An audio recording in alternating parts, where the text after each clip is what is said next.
Greetings everyone. நம்ம டெய்லியும் prelims and mains point of view current affairs articles பார்த்துட்டே வரோம். இன்னைக்கு என்ன ஆர்டிகல்ஸ் இருக்கு அப்படிங்கற பாப்போம். ஸோ ஃபர்ஸ்ட் எடுத்தோடனே ஒபேசிட்டி பத்தின விஷயங்களை கொடுத்துருக்காங்க. உடல் பருமன் ரிலேட்டடான ஒரு சர்வே ஒரு ரிப்போர்ட் அப்படிங்கிறது நமக்கு சமீபத்தில் வந்திருக்கும். அதன் அடிப்படையில் தான் இந்த ஒரு ஆர்டிகலை பார்க்க போகிறோம். சரிங்களா? ஸோ இந்தியாவில் கடந்த 2022ஆம் ஆண்டில் 5 முதல் 19 வயதுக்குட்பட்ட 73 லட்சம் சிறுவர்கள் மற்றும் 52 லட்சம் சிறுவர்கள் உட்பட சுமார் 101.25 கோடி பள்ளி வயது குழந்தைகள் அதிக எடையுடன் இருப்பதாக லான்செட் இதழில் வெளியிடப்பட்ட ஆய்வில் தெரிய வந்துள்ளது அப்படின்னு சொல்லியிருக்காங்க. ஒரு முக்கியமான பிரச்சனையை எடுத்து சர்வே பண்ணியிருக்காங்க. என்னன்னா ஒபேசிட்டி அப்படிங்கிற இந்த பிரச்சனையை பற்றி பேசியிருக்காங்க. ஓகேங்களா? ஒபேசிட்டி அப்படிங்கிற இந்த பிரச்சனை இதை வச்சு நிறையா விஷயங்கள் நம்ம பார்க்கணும். சரிங்களா? ஒபேசிட்டியை வச்சு ஒரு சர்வே அப்படிங்கிற எடுத்திருக்காங்க. யார் எடுத்திருக்காங்கன்னா லான்செட் அப்படிங்கிற அந்த நிறுவனம் தான் எடுத்திருக்காங்க. சரிங்களா? அதில் என்ன சொல்கிறாங்க அப்படின்னா 1.25 crores of school going children, ஓகேங்களா, பள்ளிக்கு செல்லும் மாணவர்கள் வந்து இந்த ஒபேசிட்டி அப்படிங்கிற ஒரு பிரச்சனைனால பாதிக்கப்பட்டிருக்காங்க அப்படிங்கிறது சொல்கிறாங்க. ஓகேங்களா? ஸோ யாரெல்லாம் சேர்ந்து பண்ணியிருப்பாங்க அப்படின்னா லான்செட் நிறுவனமும் NCD ரிஸ்க் அப்படிங்கிற அந்த அமைப்பும் அடுத்தது நம்மளோட WHO உலக சுகாதார அமைப்பும் இவங்கெல்லாம் சேர்ந்து தான் இந்த ஒரு விஷயத்தை பண்ணுறாங்க. எப்படி பண்ணியிருப்பாங்க அப்படின்னு பார்த்தோம்னா நமக்கு இந்த BMI சொல்கிறோம் இல்லையா, பாடி மாஸ் இண்டெக்ஸ், அதை வச்சு தான் இந்த ஒரு விஷயத்தை வந்து கால்குலேட் பண்ணியிருப்பாங்க. உலகம் ஃபுல்லாக கால்குலேட் பண்ணியிருப்பாங்க. அதில் இந்தியாவோட தரவுகள் தான் நம்ம இந்த இன்ட்ரடக்ஷன் பாயிண்ட்ல வந்து பார்த்துருந்தோம். சரிங்களா? ஸோ உடல் பருமன் மற்றும் குறைந்த எடை ஆகிய இரண்டும் ஊட்டச்சத்து குறைபாட்டின் விளைவுகள். பல வழிகளில் மக்களின் ஆரோக்கியத்துக்கு இவ்விரண்டும் தீங்கு விளைவிக்கும் அப்படிங்கிறது சொல்கிறாங்க. ஸோ நம்மளோட அந்த நியூட்ரிஷன் அப்படிங்கிற அதை சார்ந்து வரக்கூடிய விஷயங்கள் தான் இந்த உடல் பருமனும் அந்த under wait and over weight ரெண்டுமே. சரிங்களா? ஓவர் வெயிட்னா நம்ம ஒபேசிட்டின்னு சொல்கிறோம். அண்டர் வெயிட்னா வயசுக்கு ஏற்ற அந்த வளர்ச்சி அந்த வெயிட் அப்படிங்கிறது இல்லாமல் இருக்கிறது. இது ரெண்டுமே எதனுடைய காரணம் அப்படின்னு பார்த்தோம்னா நம்ம சாப்பிட்ற உணவில் ஊட்டச்சத்து இன்மை அப்படிங்கிறதா காரணமாக இருக்குது. சரிங்களா? ஸோ அதுதான் இந்த இடத்துல நமக்கு சர்வேல சொல்கிறாங்க. உலக அளவில் பார்த்தாலும் அந்த ஒரு விஷயம் அப்படிங்கிறது இன்க்ரீஸ் ஆயிருக்கு. எவ்வளோ இன்க்ரீஸ் ஆயிருக்குன்னா 1990 வந்து ஒரு பேஸ் இயராக எடுத்திருப்பாங்க.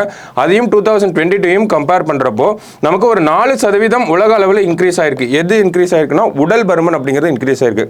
ஸோ இதை பிரிட்டனை சேர்ந்த ஒரு யூனிவர்சிட்டியிலேருந்து ஒருத்தர் ஒரு கருத்தை வந்து சொல்லியிருப்பார். என்ன கருத்து சொல்லியிருப்பார் அப்படின்னா 1990 40 வயசுக்கு மேலே இருக்கவங்க தான் அந்த உடல் பருமன் ரொம்ப குண்டா அந்த மாதிரிலாம் இருப்பாங்க. ஆனால் இப்போலாம் பார்த்தோம்னா சின்ன சின்ன பசங்களே அப்படி தான் இருக்காங்க. அது வந்து ஒரு கவலை அளிக்கக்கூடிய ஒரு போக்கு அப்படிங்கிறது சொல்லியிருக்காங்க. ஸோ ஒரு பேட் ட்ரெண்டை தான் நம்ம செட் பண்ணிட்டு இருக்கோம் அப்படிங்கிறது சொல்றாரு. ஏன்னா உடல் பருமன் அப்படிங்கிறது சிறுவர் சிறுமிகளில் பார்க்குறப்பே 1 கோடிக்கும் மேலே இருக்காங்க அப்படிங்கிறது ஒரு மோசமான ட்ரெண்ட் அப்படிங்கிறத நம்ம இந்த இடத்துல புரிஞ்சுக்கணும். அதே தான் இந்த இடத்துல சொல்றாங்க. இந்தியாவில் எப்படி இருக்கு அந்த தரவுகள், அது சிறுவர் சிறுமிகளில் எப்படி இருக்கு, அதே மாதிரி பெண்கள் மற்றும் ஆண்களில் எப்படி இருக்கு, அந்த மாதிரியான டேட்டாஸ் எல்லாம் நமக்கு இந்த இடத்துல கொடுத்துருக்காங்க. சரிங்களா? ஸோ அதுக்கடுத்து பார்த்தோம் அப்படின்னா இந்த உடல் பருமனை பற்றி இவங்க பேசுறாங்களா? ஆமாம் பேசுறாங்க. வேற என்ன பேசியிருப்பாங்க அப்படின்னு பார்த்தோம்னா இந்த அண்டர் வெயிட் அப்படிங்கிற பிரச்சனையும் பேசியிருப்பாங்க. ஓகேங்களா? ஸோ அண்டர் வெயிட் அப்படிங்கிறத சர்வே எடுத்து பார்த்ததுல நமக்கு வந்து குறைஞ்சிட்டே வருது அப்படிங்கிறத சொல்கிறாங்க. ஓகேங்களா? ஸோ இங்கே பெர்சன்டேஜ் எல்லாமே கொடுத்துருக்காங்க. உலக அளவில் எடை குறைந்த பெண் குழந்தைகளின் விகிதம் கடந்த 1990 10.3% இருந்து தற்போது எவ்வளோ இருக்குது அப்படின்னு பார்த்தோம்னா 8.2 இருக்குது. அதே மாதிரி ஆண்களில் பார்க்குறப்ப 16.7 10.8 அப்படிங்கிறது ஆயிருக்கு. ஓகேங்களா? ஸோ இப்போ 1990 2022 ஒரு ட்ரெண்ட் ஆகுது. என்ன ட்ரெண்ட் ஆகுது அப்படின்னு பார்த்தோம்னா அண்டர் வெயிட் அப்படிங்கிறது கம்மியாகிட்டே வருது. இங்கே டிக்ரீஸ் ஆகிட்டே வருது. ஆனால் ஓவர் வெயிட் அப்படிங்கிறது இன்க்ரீஸ் ஆகிட்டே போகுது. அப்போ நம்ம சாப்பிடக்கூடிய சாப்பாட்டில் நியூட்ரிஷன் அப்படிங்கிறது சரியான அளவில் இல்லை அப்படிங்கிறத நம்ம புரிஞ்சுக்கணும். சரியான அளவில் இல்லாதனால தான் நமக்கு அண்டர் வெயிட்டும் ஆகுது, ஓவர் வெயிட்டும் ஆகுது. ஆனால் முன்னாடி இருந்த ட்ரெண்ட் அப்படிங்கிறது மாறிட்டே வருது. அண்டர் வெயிட் அப்படிங்கிறது கம்மியாகிட்டு இப்போ ஒபேசிட்டி அப்படிங்கிறது உடல் பருமன் அப்படிங்கிறது இன்க்ரீஸ் ஆகிட்டே போகுது அப்படிங்கிறத சொல்கிறாங்க. சரிங்களா? ஸோ இந்த ஒரு விஷயத்தை நம்ம எப்படி பொருத்தி பார்க்கணும்னா இந்தியாவில் பொருத்தி பார்க்கணும். இந்தியா வந்து ஒரு தனித்துவமான ஒரு விஷயமா இருக்குது. என்ன சொல்கிறாங்க அப்படின்னா இந்தியாவில் அண்டர் வெயிட்டும் எக்ஸிஸ்டிங்காக தான் இருக்குது, ஓவர் வெயிட்டும் எக்ஸிஸ்டிங்காக தான் இருக்குது அப்படிங்கிற ஒரு சர்வே ரிப்போர்ட்டை சொல்கிறாங்க. ஸோ இந்த ரிப்போர்ட்டை வச்சு அரசாங்கங்கள் என்ன பண்ணுவாங்க அப்படின்னா இந்த உடல் பருமன் அந்த அண்டர் வெயிட் இதெல்லாம் வந்து கம்மி பண்ணுறதுக்கு நியூட்ரிஷன் சார்ந்து என்ன மாதிரியான விஷயங்கள் இருக்கணும் அப்படிங்கிறத பண்ணுவாங்க. இந்தியா அப்படிங்கிற நாடு நம்ம ஃபுட் செக்யூரிட்டி அப்படிங்கிறது ஓரளவுக்கு அச்சீவ் பண்ணிட்டோம். அதாவது ஒவ்வொருத்தருக்கும் சாப்பாடு போடணும் அப்படிங்கிற இலக்கை நம்ம ஓரளவுக்கு அச்சீவ் பண்ணிட்டோம். அடுத்ததாக என்ன ஃபோக்கஸ் பண்ணுவாங்க அப்படின்னா அந்த சாப்பாடு நம்ம தட்டில் இருக்கக்கூடிய சாப்பாடில் எவ்வளோ நியூட்ரிஷன் இருக்குது அப்படிங்கிறத அரசாங்கம் ஃபோக்கஸ் பண்ண ஆரம்பிச்சிருக்காங்க. ஸோ அந்த ஒரு பேக்ரவுண்டில் தான் இந்த ஒரு ரிப்போர்ட் அப்படிங்கிறது வந்திருக்கு. ஸோ என்ன மாதிரியான நடவடிக்கைகள் எடுப்பாங்க அப்படிங்கிறத பொறுத்து இருந்தால் பார்க்கணும். சரிங்களா? அடுத்தது விருதுக்கு பெருமை அப்படிங்கிறத சொல்றாங்க. என்ன விருதை பத்தி சொல்றாங்கன்னா ஞானபீட விருதை பத்தி சொல்ல வருவாங்க. சரிங்களா? ஸோ என்ன சொல்லியிருக்காங்க அப்படிங்கிறத பார்ப்போம். சாகு சந்திர பிரசாத் ஜெயின் என்கிற தொழிலதிபரால் 1941ஆம் ஆண்டு பாரதிய ஞானபீடம் என்கிற கலாச்சார ஆய்வு நிறுவனம் நிறுவப்பட்டது அப்படின்னு சொல்றாங்க. ஓகேங்களா? பாரதிய ஞானபீடம் அப்படிங்கிறது ஒரு கலாச்சார அமைப்பா 1941 வந்திருக்கு. சாகு சந்திர பிரசாத் ஜெயின் அப்படிங்கிறவர் உருவாக்கியிருக்கார். சரிங்களா? அடுத்தது அவருக்கு பிறகும் அவரோட குடும்பத்தினர் வந்து இந்த ஒரு கலாச்சார ஆய்வு அப்படிங்கிற இந்த ஒரு நிறுவனத்தை வந்து எடுத்து நடத்திக்கிட்டே இருக்காங்க. அவங்க தான் என்ன பண்றாங்க, 1961 இந்திய மொழிகளில் வெளிவரும் தலை சிறந்த இலக்கிய படைப்பையோ அல்லது படைப்பாளர்களையோ கௌரவிக்க முடிவு செய்தது பாரதிய ஞானபீடம். 1961 தான் டிசைட் பண்றாங்க. என்ன பண்றாங்க, நம்மளோட இந்த லிங்குவிஸ்டிக் டைவர்சிட்டியை ரெகக்னைஸ் பண்ணி நம்ம அந்த படைப்பாளர்களையோ இல்லை அந்த படைப்புகளையோ நம்ம கௌரவிக்கணும் அப்படிங்கிறது சொல்கிறாங்க. அதன் அடிப்படையில் 1965 ஞானபீட விருது அப்படிங்கிறது வழங்கப்பட ஆரம்பிக்குது. ஸோ இந்த ஃபஸ்ட்டு 1965 தான் கொடுத்துருப்பாங்க. சரிங்களா? அரசின் தலையீடு துளியும் இல்லாமல் ஒவ்வொரு மொழியில் இருந்தும் சிறந்த படைப்பாளிகளை பரிந்துரைக்க குழுக்கள் அமைக்கப்பட்டு அந்த குழுக்கள் தான் பெயர்களை பரிந்துரை செய்கிறாங்க. ஓகேங்களா? ஸோ அரசாங்கத்தோட தலையீடு சுத்தமாகவே இருக்காது அப்படிங்கிறது சொல்கிறாங்க. தேர்வு குழுக்கள் தான் அந்த நபர்களை செலக்ட் பண்ணுறாங்க. அந்த தேர்வு குழுவில் இருக்கக்கூடிய நபர்களுமே 3 வருஷத்துக்கு ஒரு தடவை மாறிடுவாங்க அப்படிங்கறத இந்த இடத்துல கொடுத்துருவாங்க. ஓகேங்களா? ஸோ 1965 முதல்ல எதுக்காக கொடுக்குறாங்க அப்படின்னா ஓடக்குழல் அப்படிங்கிற இந்த மலையாள கவிதைக்காக தான் முதல்ல கொடுக்குறாங்க. யாருக்கு அப்படின்னு பார்த்தோம்னா சங்கர குருப் அப்படிங்கிற அந்த நபருக்கு கொடுத்துருப்பாங்க. ஸோ முதல் ஞானபீட விருது அப்படிங்கிறது. ஸோ இப்போ பார்த்தோம் அப்படின்னா இந்த வருஷம் யாருக்கு கொடுத்துருப்பாங்க அப்படின்னா குல்சார் அப்படிங்கிற உருது கவிஞருக்கும் ராம் பத்ராச்சாரியா அப்படிங்கிற சமஸ்கிருத கவிஞருக்கும் கொடுத்துருப்பாங்க. உருது மொழிக்கு கொடுக்கப்பட்ட 5வது விருதா இருக்கு. அதே மாதிரி சமஸ்கிருதத்துக்கு கொடுக்கப்பட்ட 2வது டைம் சமஸ்கிருத மொழிக்காக கொடுக்குறாங்க. சரிங்களா? ஸோ இந்தியாவோட அங்கீகரிக்கப்பட்ட மொழிகள் எல்லாம் இவங்க அந்த விருதுகளை கொடுத்துட்டே வராங்க. ஸோ இந்த இடத்துல என்ன கொடுத்துருப்பாங்க அப்படின்னா இந்த குல்சார் அப்படிங்கிற நபர் வந்து ரொம்ப சிறப்புக்குரிய நபராக இருப்பார். ஓகேங்களா? இந்தியாவோட ஹிஸ்ட்ரியில் ஒரு சிறப்புக்குரிய நபர். ஏன் அப்படின்னு பார்த்தோம்னா ஒரு சினித்துறையில் அதிகப்படியான ஒரு விருதுகள், தாதா சாஹிப் பால்கே அவார்டு, ஆஸ்கர் அவார்டுக்கு இவர் எழுதின பாட்டு வந்து நாமினேட் ஆயிருக்கும். அந்த மாதிரி பல சிறப்புகள் பெற்றவர். ஸோ அவரை பற்றி சொல்லியிருக்காங்க. இந்த குல்சார் அப்படிங்கிறவர் ஒரு இஸ்லாமியர் கிடையாது, அவர் ஒரு சீக்கியர். பாகிஸ்தானில் இருந்தவர். பாகிஸ்தானில் பிரிவினைக்கு அப்புறமா சீக்கியர்கள் மேலே நிறைய தாக்குதல் ஏற்படுது. அதுக்கப்புறம் இந்தியாவுக்கு வராரு. இந்தியாவில் பாம்பேக்கு வராங்க.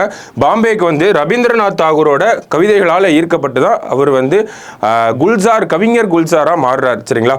அதுக்கப்புறம் என்ன ஆகுறாரு அப்படின்னா திரையுலகில் வந்து அவரோட அந்த ஒரு ஈடுபாடு அப்படிங்கிறது அதிகமாக ஆரம்பிக்குது. நிறைய பாடல்கள், நாடகங்கள், அந்த மாதிரி நிறைய விஷயங்கள் பண்ணுறாரு.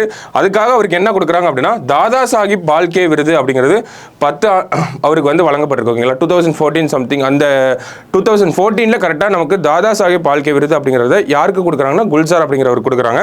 அதிலிருந்து 10 ஆண்டு கழிச்சு அவருக்கு வந்து இப்போ ஞானபீட விருது அப்படிங்கிறது கொடுத்துருக்காங்க. 58வது ஞானபீட விருது அப்படிங்கிறது இவருக்கு வழங்கப்பட்டிருக்கு குல்சார் மற்றும் ராம்பத்ராச்சாரியாவுக்கு.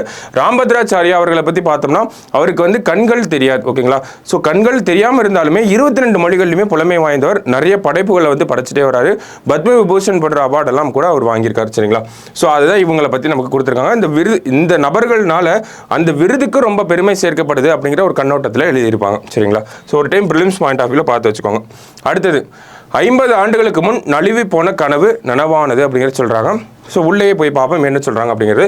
பொதுவாக ராக்கெட் ஏவுதளம் பூமத்திய ரேகைக்கு அருகே அமைந்திருக்க வேண்டும், ஈக்குவேட்டர் கிட்ட இருக்கணும் அப்படிங்கிறது சொல்கிறாங்க. ஒரு ராக்கெட் ஏவுதளம் அப்படின்னா ஏவுதளத்திலிருந்து ஏவப்படும் ராக்கெட் தென் துருவத்தை நோக்கி கிழக்கு கடற்கரை பகுதியில் இருந்து ஏவப்படும். ஸோ ஈஸ்டர்ன் கோஸ்ட்ல இருந்து தான் எப்பயுமே ஏவுவாங்க அப்படிங்கிறது சொல்கிறாங்க. அது சதர்ன் போலை நோக்கி, சவுத் போலை நோக்கி ஏவப்படுவாங்க அப்படிங்கிறது கொடுத்துருக்காங்க. இவ்வாறு ஏவப்படும் ராக்கெட்டின் முழு ஆற்றலும் பயன்படுத்தப்படும் என்பதால் அதிக எடை கொண்ட ராக்கெட்டுகளை கூட எளிதாக ஏவ முடியும் என்கிறனர் விஞ்ஞானிகள் அப்படிங்கிறது சொல்கிறாங்க. ஸோ நமக்கு அந்த ஈஸ்ட் கோஸ்ட்லேருந்து சதர்ன் போலை நோக்கி ஒரு ராக்கெட் அனுப்புகிறோம் அப்படின்னா அதனால நிறைய எடையை கூட தாங்கிட்டு போக முடியும். அதனால தான் நம்ம சவுத் போலை நோக்கி அனுப்புகிறோம் அப்படிங்கிறது சொல்கிறாங்க. ஈக்குவேட்டருக்கு பக்கத்துல இருந்து நம்ம சவுத் போலை நோக்கி அனுப்புகிறோம். சரிங்களா? ஸோ அதுதான் கொடுத்துருக்காங்க. வேற என்ன சொல்ல வராங்க அப்படின்னா ஸ்ரீஹரிகோட்டாவில் இருந்து ஏவப்படும் ராக்கெட்டுகளின் பாகங்கள் இலங்கை மீது விழுந்து விடக்கூடாது என்பதால் முதலில் கிழக்கு நோக்கி ஏவப்பட்டு பின்னர் தென்துருவம் நோக்கி திருப்பப்படுகிறது. ஸோ நமக்கு இதுதான் ஸ்ரீஹரிகோட்டா அப்படின்னு வச்சோம்னா இந்த இடத்துல ஸ்ரீலங்கா அப்படிங்கிற நாடு இருக்கு இல்லையா? ஸோ ஸ்ரீலங்கா. ஸோ நம்ம இங்கே லான்ச் பண்ணுறோம் அப்படின்னா நம்ம ஃபஸ்ட்டு ஈஸ்ட் நோக்கி அனுப்பிட்டு அப்புறம் அங்கிருந்து தான் சவுத்து நோக்கி எடுத்துகிட்டு வராங்க. ஓகேவா? இதுவே நம்ம குலசேகரப்பட்டினமாக இருந்துச்சு அப்படின்னா டைரெக்டாக நம்ம சவுத்து நோக்கி போயிடலாம். இலங்கையை சுற்றி வரணுங்கிற அவசியம் இருக்காது. அதுக்கு அதுக்காக தான் குலசேகரப்பட்டினம் அப்படிங்கிறதே சூஸ் பண்ணியிருப்பாங்க. அதுதான் இங்கே சொல்லவும் வராங்க. ஓகேங்களா? இந்த முறையில் ஏவும்போது அதிகம் எரிபொருள் செலவாகும். நம்ம ஃபர்ஸ்ட் ஈஸ்ட் நோக்கி அனுப்பிட்டு அப்புறமா சவுத்து வருது. நம்ம ஸ்ரீலங்காவை இப்படி சுற்றி வரனால அதிக எரிபொருள் செலவு அப்படிங்கிறது ஆகுது. சரிங்களா?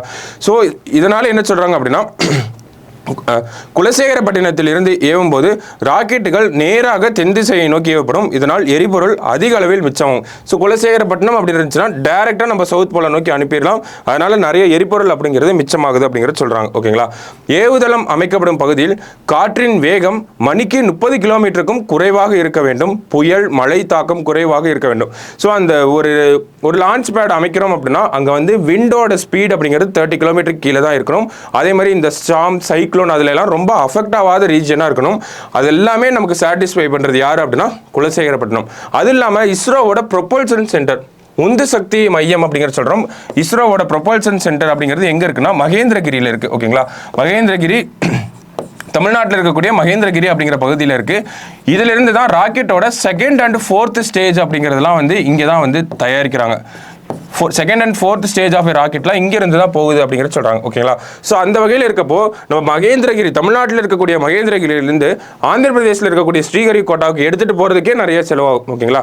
ஸோ இப்போ நம்ம குலசேகரப்பட்டினத்தில் இந்த ராக்கெட் ஏவுதளம் அமைக்கிறது மூலிமா நமக்கு அந்த செலவுமே கம்மியாகுது அப்படிங்கிறலாம் சொல்கிறாங்க.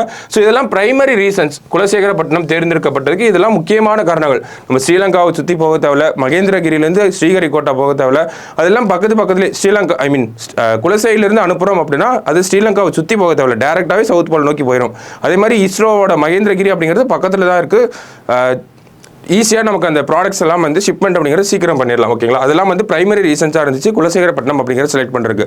இருந்தாலும் 50 வருஷத்துக்கு முன்னாடியே இந்த குலசேகரப்பட்டினம் அப்படிங்கிறத சூஸ் பண்ணியிருப்பாங்க. தமிழகத்துக்கு இஸ்ரோவோட குழு வந்து வந்திருக்கும். விக்ரம் சாராபாய் அவர்கள் தலைமையில் ஒரு குழு வந்திருக்கும். அப்போதைய முதலமைச்சராக இருந்த அண்ணா அவரால் அந்த குழுவை போய் சந்திக்க முடியாது. அவருக்கு சில உடல் காரணங்கள்னால, உடல் குறைபாடுகள் காரணங்களால அவர் வந்து அவரோட அமைச்சர் மதியழகன் அப்படிங்கிறவரை அனுப்பிச்சு வச்சிருப்பார். ஓகேங்களா? மதியழகன் அவர்கள் என்ன பண்ணியிருப்பாருன்னா விக்ரம் சாராபாய் அவர்களை வந்து ரொம்ப நேரம் காக்க வச்சிருப்பாரு, ரொம்ப நேரம் வெயிட் பண்ண வச்சிருப்பாரு. லேட்டா தான் வந்திருப்பாரு. வந்துட்டுமே அந்த சரியான முறையில் அந்த ஒரு கான்வர்சேஷன், உரையாடல் அப்படிங்கிறது இருந்திருக்காது. என்ன பண்ணியிருப்பாருன்னா விக்ரம் சாராபாய் அவர்களால ஏற்றுக்கொள்ள முடியாத ஒரு டிமாண்ட் எல்லாம் மதியழகன் அவர்கள் வச்சிருப்பாரு. இதனால வந்து அவங்க அந்த மீட்டிங் அப்படிங்கிறத கேன்சல் பண்ணிட்டு கிளம்பி போயிடுவாங்க. அந்த டைம்ல தான் ஆந்திரா கவர்மெண்ட் என்ன சொல்றாங்கன்னா இங்க கிட்ட ஒரு 26,000க்கும் மேற்பட்ட நிலங்கள், ஏக்கர் நிலங்கள் அப்படிங்கிறது இருக்கு. ஸோ இங்க வேணா ட்ரை பண்ணி பாருங்க அப்படிங்கிறத சொல்லுவாங்க. அப்புறம் போய் பார்ப்பாங்க, அங்க ஓகே ஆயிரும். அதுதான் ஸ்ரீஹரிகோட்டாவா பிற்காலத்தில் வந்திருக்கு. சரிங்களா? ஸோ 50 வருஷத்துக்கு முன்னாடியே நமக்கு வர வேண்டிய ப்ராஜெக்ட் தான் ரொம்ப 50 வருஷம் கழிச்சு இப்போ வருது. சரிங்களா? ஸோ அந்த ஒரு விஷயத்தை நம்ம புரிஞ்சுக்கணும். இந்த ஒரு சுவாரஸ்யமான தகவல் எல்லாம் யார் எழுதியிருக்காங்கன்னா நம்பி நாராயணன் அவர் எழுதின ரெடி டு ஃபயர் அப்படிங்கிற புக்கில் இந்த ஒரு விஷயங்கள் எல்லாம் குறிப்பிட்டிருக்காரு. சரிங்களா? ஸோ அவரும் சொன்ன விஷயங்கள் இதெல்லாம். இஸ்ரோவோட அந்த ஏவுதளம் குலசேகரப்பட்டினத்தில் வர்றது இந்தியாவுக்கு ஒரு பெரிய ஒரு அட்வான்டேஜாக இருக்கும் அப்படிங்கிறதான் சொல்லியிருக்காங்க. சரிங்களா? ஸோ இன்னைக்கு பிரிலிம்ஸ் பாயிண்ட் ஆஃப் வியூவில் ஒரு 3 இம்பார்ட்டன்ட் ஆர்டிகல்ஸ் பார்த்துருக்கோம். இதில் குலசைக்கு எதுக்கு அந்த ராக்கெட் ஏவுதளம் வருது அப்படிங்கிற ஒரு சுவாரஸ்யமான விஷயம் பார்த்துருந்தோம். அது இல்லாமல் இந்த உடல் பருமன் பற்றின விஷயங்கள்லாம் நம்ம பார்த்துருந்தோம். இது எல்லாமே இம்பார்ட்டண்ட்டான விஷயம் தான். ஸோ நாளைக்கு டிஎன்ஏ அனாலிசிஸில் மீட் பண்ணலாம். தேங்க்யூ.